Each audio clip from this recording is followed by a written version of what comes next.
Oh, welcome back my gardening friends. Well, it's Sunday the 14th. Mrs. K came home on the 12th, late Friday night, and is recovering slowly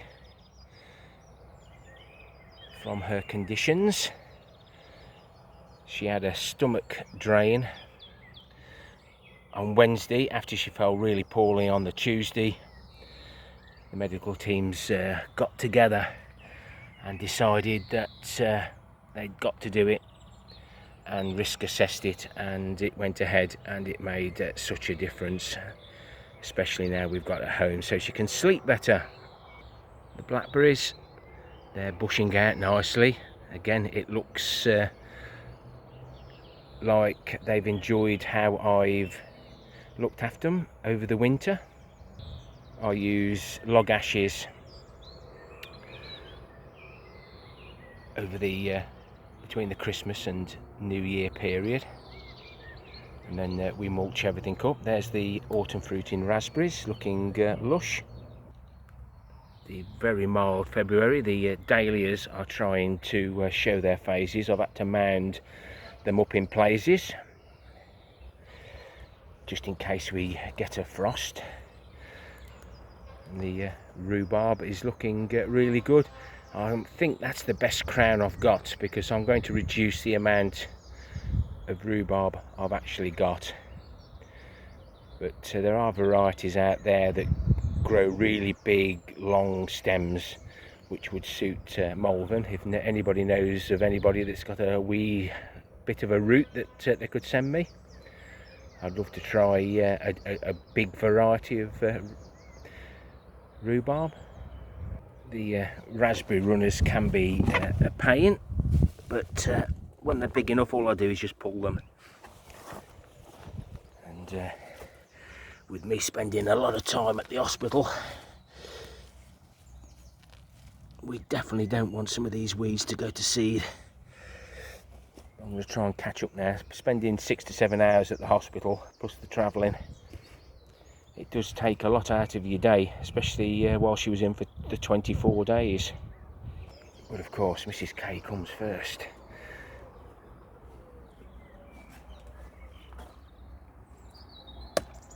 Take the seed heads off. All the energy goes back into the bulb, leaving the foliage till it dies right back.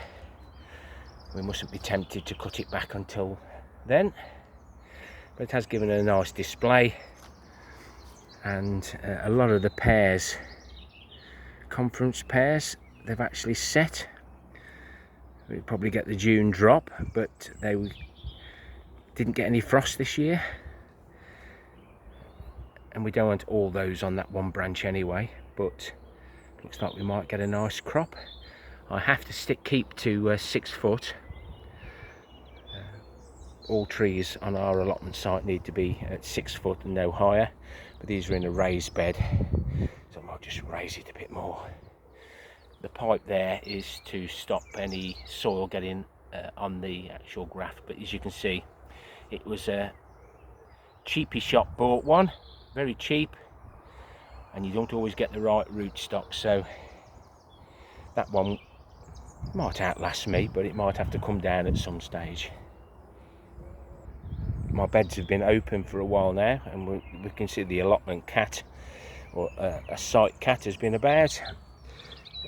Volunteer potato there, and I try not to disturb the ground too much.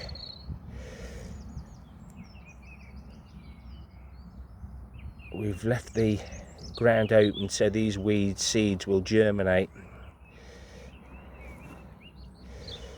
I normally throw them on the floor, guys. As you can see there's quite a few. I need to get those out. I'll just spend about 15 minutes occasionally. I just need to have a little weed round the wildflower wildlife garden as and when we've got time. Again, it's just a little area to do, little and often. These strawberries aren't looking too bad actually. And the ones in the polytunnel that we'll see shortly, they are further forward, so it's well worth bringing some inside in containers. And I've added some fish poo from my fish pond into here to help everything break down. And there's the seed head from the rhubarb, and it's curled its head up, look, even though it was lying flat, and it's still trying to produce seed. Remember, nature always finds a way until I attack it. It won't be long before the bees are enjoying the flowers from the comfrey. Then we can take our first cutting, and it can go into the comfrey bin then. And then no water added, just the leaf growth. Remember, plants, fruit, vegetables are 80% moisture anyway, and then that drains off into a little 10-litre can. That's what we got last year. There's probably 9 litres in there. When Mrs. K had a stomach drain, we ended up draining off 6 litres. No wonder her poor tummy and lungs were pressurised. This is the loft water tank on plot 1. We sowed some carrots 12 days ago. No sign of anything at the moment, but we all know what carrot seeds look like, so we need to keep on top of the weeds. Don't want to tickle it too much. We don't want to bring too many weed seeds to the surface.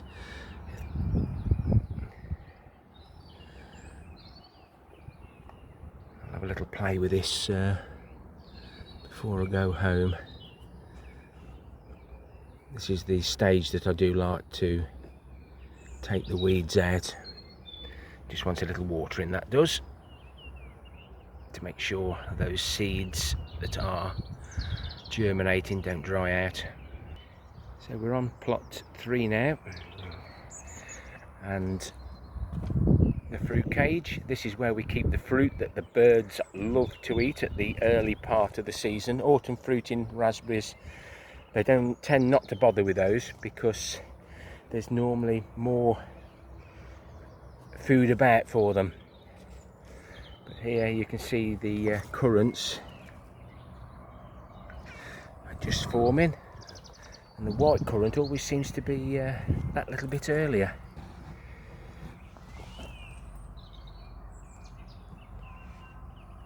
Doesn't seem 5 minutes since it was winter. We need to tidy this up. Got them going through the roof again, but again it's looking pretty good. A few flower heads forming. This is the only blueberry that I've got in the ground now. The others are in pots, but that's certainly looking really good. All I do is mulch with the acacia compost. I planted all these in soil, but of course my viewers all those years ago said it should have been acacia compost, but they're still growing. I've sifted some more compost to take home to pot the plants on. And as we move up to the permanent Jerusalem artichoke bed, we've got the radishes coming through. Some better than others, depending on the seed. Some of it's old seed, and we've got some spring onions there, bunching onions, white Lisbon. And I was trying to do a catch crop, as you can see now, the Jerusalem artichokes are pushing through, so hopefully we'll get a catch crop off that bed. I've got some old lettuce seed, spicy mix. I'm going to just prick those out, just put them straight into that bed, and then that'll be the next salad bed there. We need to start thinking about sowing some carrots.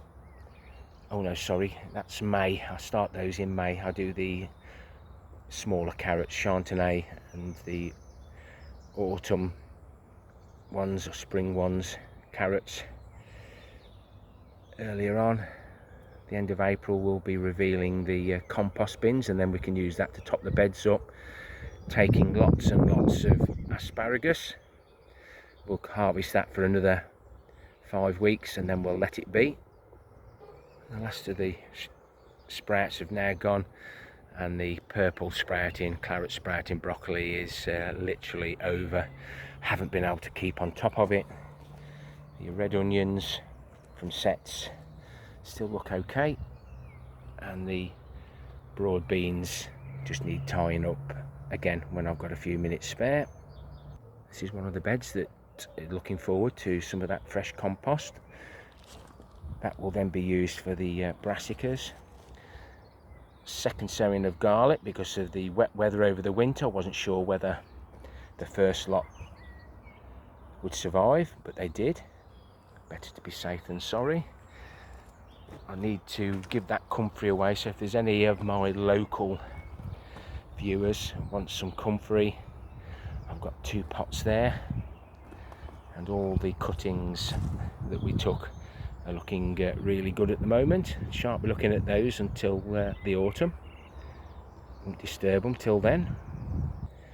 We did a few peas, took a chance with the mice.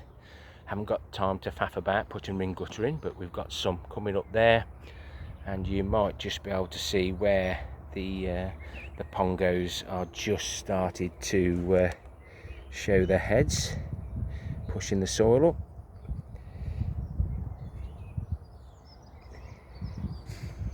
These are some very old peas. There's one popped its head up there in the middle of the screen, and these pongos are also just started to push the soil up.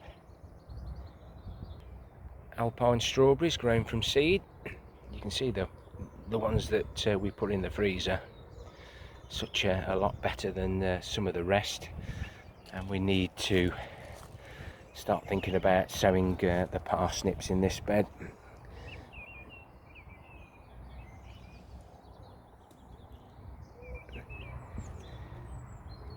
The smaller the weed the better. Look at the roots on that. Better off getting them out now.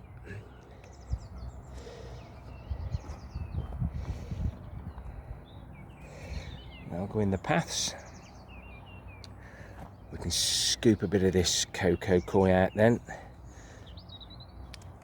Put some decent compost in there. And hopefully we'll have a decent crop, and then probably a month later I'll sow another batch. Haven't really got time at the moment. Now, walking onions didn't look very well over the winter. They're certainly looking lush now, so I'm glad I didn't just pull them all out. And the Oprea, they're coming to life. I'm getting some nice thick stems on there as well. And golden gourmet shallots that we left in. I'm hoping they'll get the seed heads so that we can collect some seed. I've just been sifting some more compost in there, and the carrots that we sowed on the 2nd just starting to come through now, so that's what a carrot looks like. And that way then you think, well, that's definitely not a carrot. So look at those roots, they're sapping all that goodness out of the soil. Even though these are only very small weeds, I take pride in trying to get them out.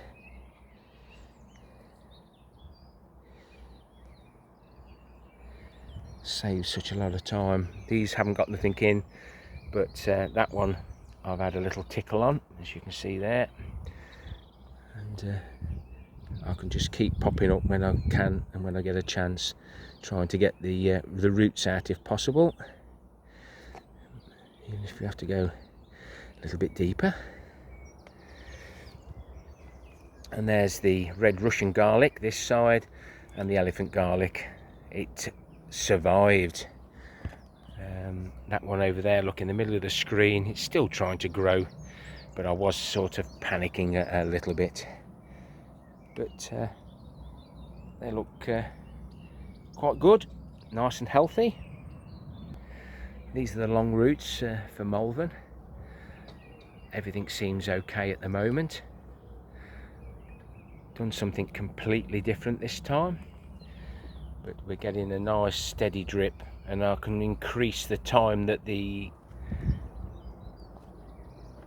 timer is on as the weather warms up through the summer months. These are the potatoes, my new potatoes we planted on the 20th of the 2nd, 6 seed in there. You're probably thinking, well, these were all planted at the same time, what's the difference? Well, when you stack that on top of that and on top of that, they weren't keen. And then you've got, what variety are those? There's the Kestrel, and they're growing even before I've harvested them. So when I do harvest them, I should probably end up with more new potatoes than old potatoes. I've just spread them out a bit. We've got enough potatoes in the fridge at the moment. And some tomatoes there that got a little bit leggy. They're in the polytunnel. And ooh, there's I can't see the screen now, guys, sorry. Where's my finger? I can't even see my finger. Here we go. I think there's a strawberry flower just started to form there. We'll see how well these do in the polytunnel. These are the homemade drip feeders. You recognise those bottles, the juice bottles with the cap, with the Dewberry screw that goes in, on-off valve which we've got trickling the water in. I don't know whether you can see, guys. Where are we? I can't see the screen, but you might be able to see the drips. Just a nice steady drip, and hopefully the roots will make it all the way down to the bottom into the containers at the bottom. Another 3 weeks we'll be able to get the celery out. It's absolutely going mad, especially the ones that have, well, all but one have had the Dynomyco Mycorrrhzal Inoculants. So never grown giant celery before, but looking forward to seeing how it goes. See if we can get anywhere near a weight to get a card at the Malvern Autumn Show. It's 8:30 now. I got up here about 7:30. I've spent 20 minutes or more with you. I need to get home to put up the new bed. I've got the flooring down, I've got some of the painting done in the bedroom. We started decorating before Mrs. K took poorly, so that got on hold, and I need to put the bed up today so that she's got a comfier bed to get in and out of, and that bed then will be ready for when she has future operations. Keep her comfy, keep her nice, keep her quiet. Don't want too many of those looks. But happy gardening to you all. Till next time, my friends. Ta-ra for now.